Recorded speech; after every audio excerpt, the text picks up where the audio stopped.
하나님의 말씀 시편 68편 7절에서 18절의 말씀입니다.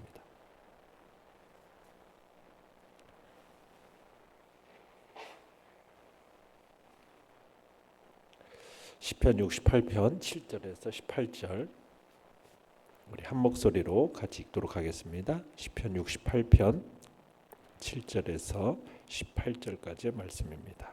시작.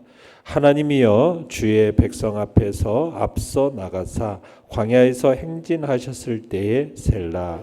땅이 진동하며 하늘이 하나님 앞에서 떨어지며 저 시내산도 하나님 곧 이스라엘의 하나님 앞에서 진동하였나이다. 하나님이여 주께서 흡족한 비를 보내사 주의 기업이 곰핍할 때에 주께서 그것을 견고하게 하셨고 주의 회중을 그 가운데 살게 하셨나이다. 하나님이여 주께서 가난한 자를 위하여 주의 은택을 준비하셨나이다.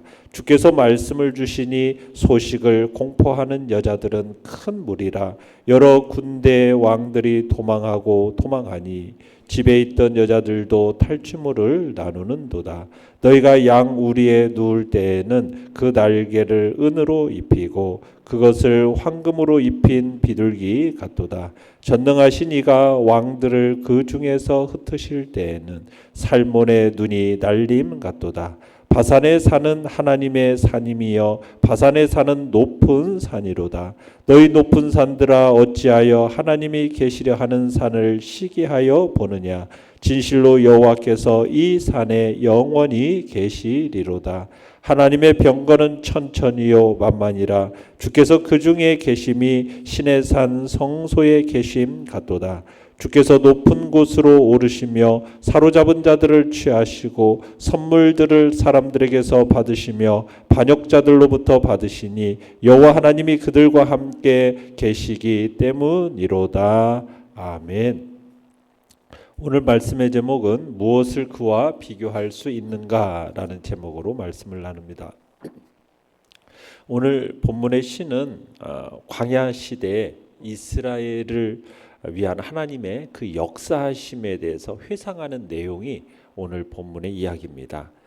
본문 7절을 다시 한번 읽어보겠습니다. 7절입니다. 시작.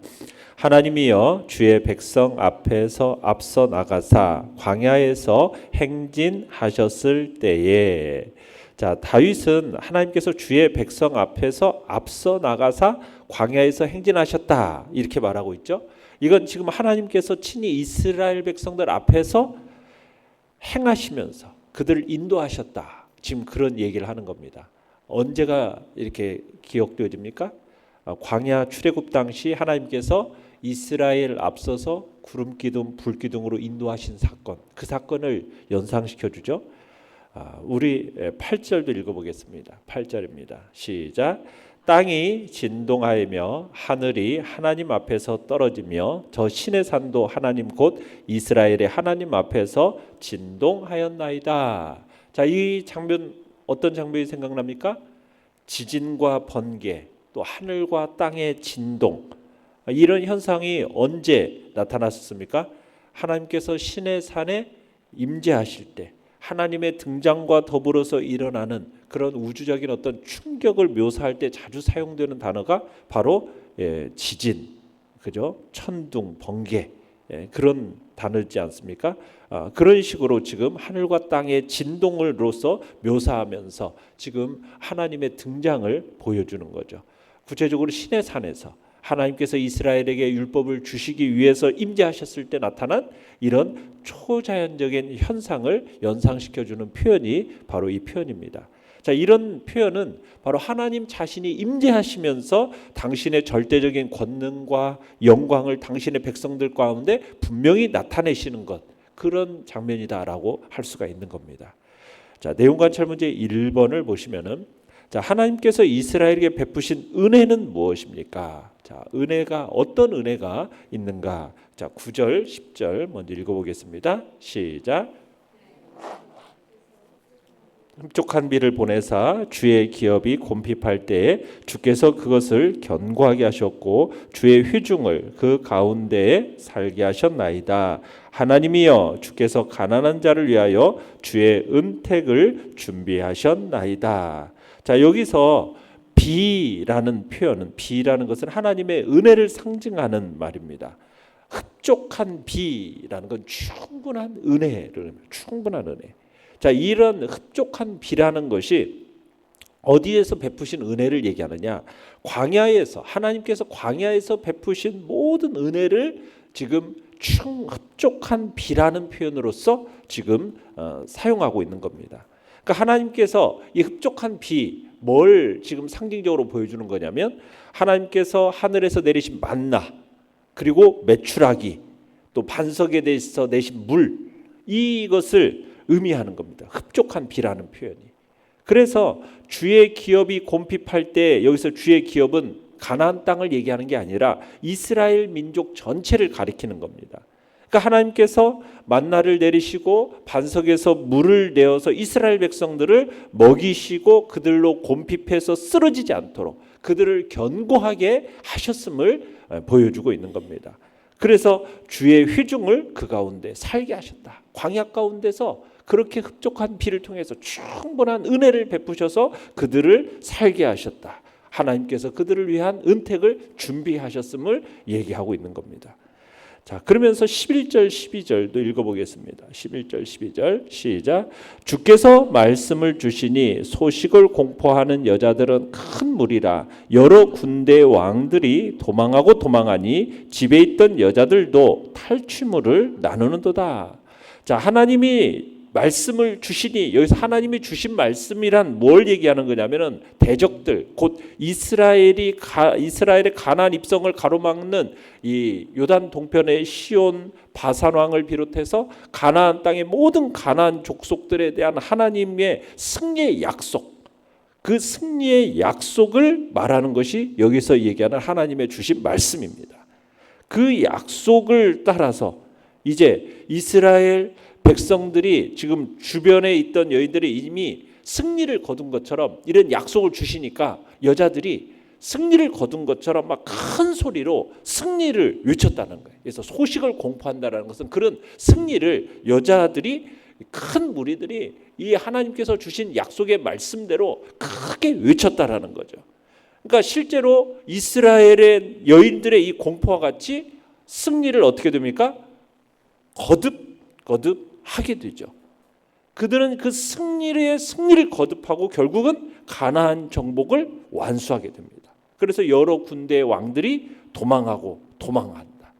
집에 있던 여자들도 탈취물을 나누는 그런 정도의 승리가 있었음을. 그러니까 하나님께서 이스라엘에게 그런 광야에서는 아까는 흡족한 충분한 은혜로서, 그리고서는 이제 승리의 역사를 정복을 완수할 수 있는 은혜를 베풀어 주신 것입니다. 자, 13절 14절을 읽어보겠습니다. 시작.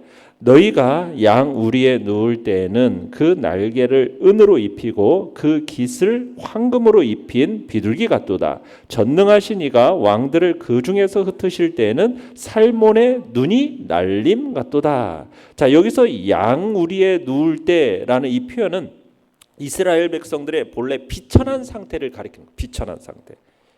그러니까 다윗은 지금 이스라엘이 비천하였을 때를 돌아보면서 오히려 이제 뭐라고 얘기합니까? 그 날개를 은으로 입히고 그 깃을 황금으로 입힌 비둘기 같았다라고 고백을 합니다. 이 표현은 뭐냐면 이스라엘의 번영, 이스라엘의 평안, 이것을 비유적으로 묘사한 겁니다.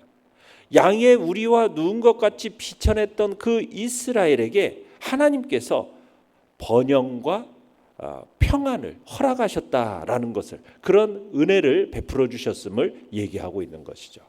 그래서 애굽에서 어떻게 보면 이스라엘의 형편은 고역으로, 정말 양 우리에서와 같이 비천한 상태, 그런 상태 속에서 날마다 부르짖지 아니하면 안 되는 그런 비천한 노예들이었어요. 자, 그런 노예들을 애굽에서 탈출시키시고 하나님께서 그들에게 자유를 얻게 하셨죠.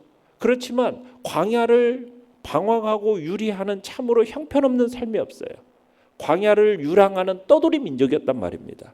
그러한 이스라엘 민족을 하나님께서 가나안 땅으로 인도하셔서 그들로 하여금 번영과 평안을 허락해 주셨다는 거예요. 마치 날개를 은으로 입히고 그 깃을 황금으로 입힌 비둘기처럼 아름답게 보이도록 하셨다라는 거죠. 그러니까 하나님은 가나안의 왕들을 가나안 땅에서 흩으셨는데 어떻게? 살몬의 눈이 날리는 것 같이. 그러니까 눈이 이렇게 살몬에 이렇게 눈이 이렇게 모이면은 바람에 의해서 그냥 쫙 날려버리듯이 그렇게 하나님께서 가나안 왕들을 다 흩어버리셨거든요. 가나안 족속들을 바람에 날리는 눈처럼 그렇게 만들어 버리셨거든요. 그러면서 하나님께서 당신이 택한 이스라엘 백성들을 어떻게 하셨습니까? 영광스럽게 해주시는 그런 은혜를 베풀어 주신 것입니다. 자, 그런 은혜를 베풀어 주셨음을 지금 이렇게 쭉 다윗이 설명을 하고 있는 겁니다. 내용관찰 문제 2번입니다. 자, 결국 하나님께서는 어떻게 세계를 다스리십니까? 자, 하나님은 생사화복을 주관하시는 하나님이십니다. 그 하나님께서 어떻게 이방 여러 왕들과 그 백성들 가운데서 승리케 하실 뿐만 아니라 그들로부터 이스라엘과 같이 섬김을 받으시고 또 그들의 하나님, 이방 나라들의 하나님이 되시도록 하나님은 다스리십니다. 그렇게 다스리심을 얘기를 하고 있어요. 자, 먼저 그래서 이제 모든 족속이 결국 찬양과 영광을 하나님께 돌리게 되고 하나님이 그들과 함께 하게 되도록 그렇게 세계를 하나님은 다스리십니다. 자, 그 이야기가 읽어보겠습니다. 15절로 16절을 같이 한번 읽어보겠습니다. 시작. 바산의 산은 하나님의 산임이여 바산의 산은 높은 산이로다. 너희 높은 산들아 어찌하여 하나님이 계시려 하는 산을 시기하여 보느냐. 진실로 여호와께서 이 산에 영원히 계시리로다. 자, 여기서 바산의 산이라는 것은 어떤 산이냐면 굉장히 높고 웅장하고 그리고 굉장히 가파른 모양의 산을 얘기합니다. 그 봉우리들이 정말 우뚝우뚝 서 있는 산, 그게 바산의 산이거든요. 이 대표적인 산이 해발 3,000m가 된다고 그래요. 이 야율란 산이라고 그래가지고 3,000m가 되는 굉장히 높은 산입니다. 그 바산의 산을 가리켜서 지금 하나님의 산 이렇게 부르고 있잖아요. 그런데 이 하나님의 산이라고 불리는 것은 그 산의 의견적인 위용이 정말 하나님의 창조의 능력과 하나님의 위엄을 보여주기 위해서 지금 하나님의 산 이렇게 부르고 있는 겁니다. 자, 그런데 하나님이 계시려 하는 산은 시온산을 얘기합니다. 여기서 보면은 하나님이 계시려 하는 산 그렇게 얘기하고 있죠. 그 산은 무슨 산이냐면 시온산이에요. 근데 이 시온산은 바산의 산에 비하면 높이가 그렇게 높지 않습니다. 해발 700m 정도밖에 안 되는 그런 산이 낮은 산이에요. 그런데 다윗은 이러한 산을 바산의 산들이 시기해서 본다 이렇게 표현하고 있어요. 그죠? 700m 정도밖에 안 되는 이 시온산을 3,000m나 되는 그 웅장한 산의 바산의 산들이 뭐해서 시기해서 본다 이렇게 얘기하고 있는 거예요. 왜 시기해서 보겠어요? 그 시온산은 하나님이 그 이름을 두시려고 택하신 산이기 때문이에요.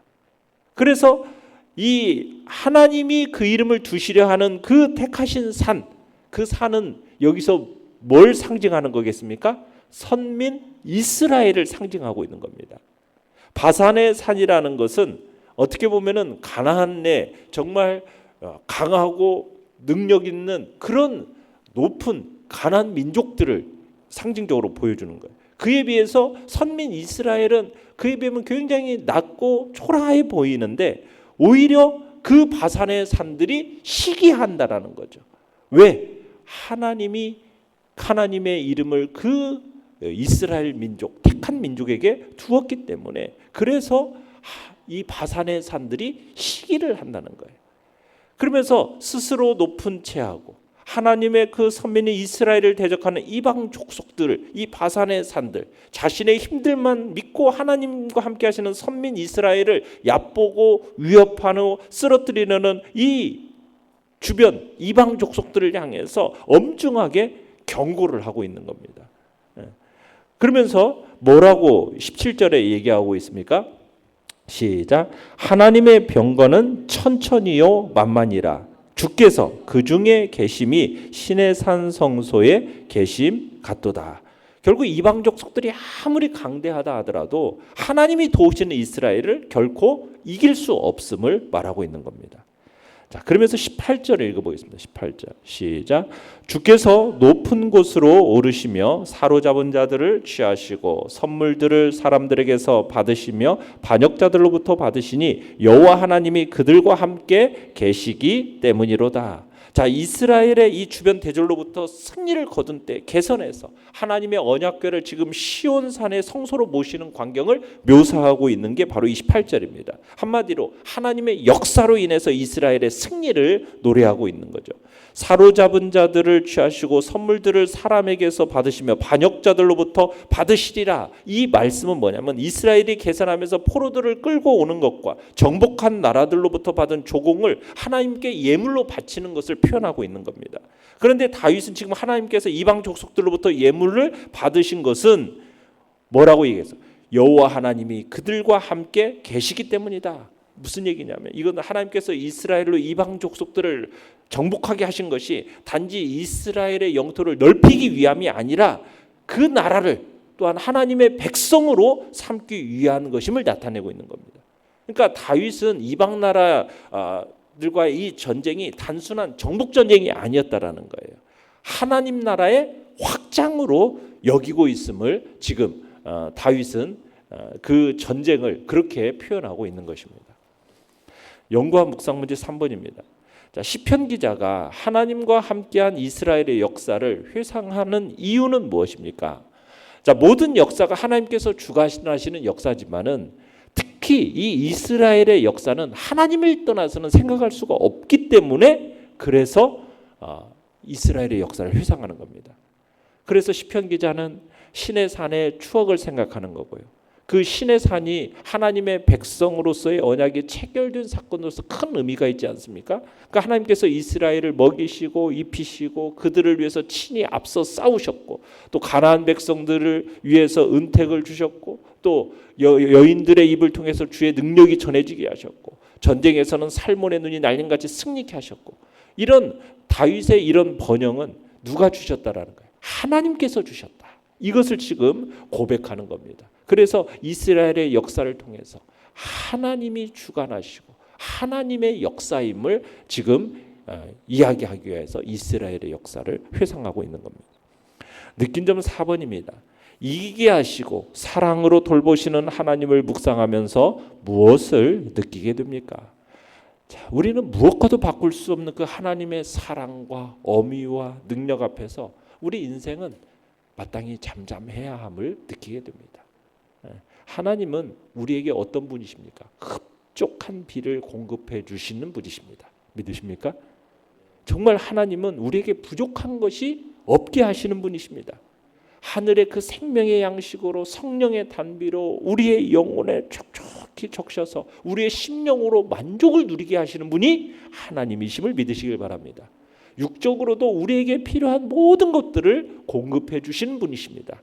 만물을 지으신 하나님께서는 모든 것에 있어서 부유하신 분이십니다. 그래서 하나님은 그 부유하심으로 우리 성도들의 필요를 채우시고 우리 성도들의 만족을 누리도록 하시는 분임을, 그런 하나님의 은혜에 대해서 우리는 만족해야 하고 늘 감사하는 삶을 살아야 하겠습니다. 우리가 왜 만족해야 하고 만족해하지 못하고 감사하지 못합니까? 그건 바로 탐심 때문에 그렇습니다. 탐심으로 인해서 하나님의 그 충분한 은혜에도 불구하고 만족하지 못하는 삶을 사는 어리석음을 우리는 버려야 하겠습니다. 하나님은 흡족한 비를 주시는 분이십니다. 자기 백성을 위해서 일하시는 분이십니다. 자기 백성들을 위해서 원수와 친히 싸워주시는 분이십니다. 하나님을 감히 대적할 자가 있습니까? 그 없는 전능자 하나님이십니다. 그러니 우리는 사단의 그 강력한 참으로 도전 속에서도 우리는 두려워하지 말아야 됩니다. 우리의 승리를 믿어 의심치 말아야 됩니다. 최후의 결전의 날이 이르면 우리는 최대 원수인 이 사단의 정수리를 깨트리게 될 것이고 그를 영원히 멸하게 될 것이고 우리에게는 최후의 승리가 영원한 안식이 우리에게 주어짐을 믿으시길 바랍니다. 마치 다윗과 이스라엘 백성들에게 최후의 원수였던 암몬을 멸하고 안식과 승리를 안겨줬던 것처럼 마침내 우리에게도 하나님의 복된 승리가 우리에게 있는 것입니다. 이기게 하시고 우리를 사랑으로 돌보시는 그 하나님, 충분한 은혜를 베푸시는 그 하나님을 오늘도 묵상하면서 주님이 주시는 안식과 평안의 자리에 있으시기를 간절히 바랍니다. 결단과 적용 5번입니다.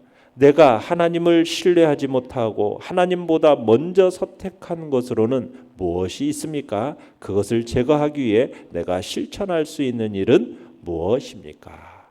우리가 하나님을 최우선순위에 두고 우리가 하나님의 자녀가 되어서 그분의 돌보심과 그분의 충분한 은혜 속에 살아가는 복된 존재가 되었음을 다시 한번 마음속에 새기면서 이 시간 주님 앞에 감사함과 그런 하나님의 자녀가 되었음에 자랑스러움으로 주님 앞에 나아가는 귀한 자리, 귀한 시간이 되시기를 간절히 바랍니다.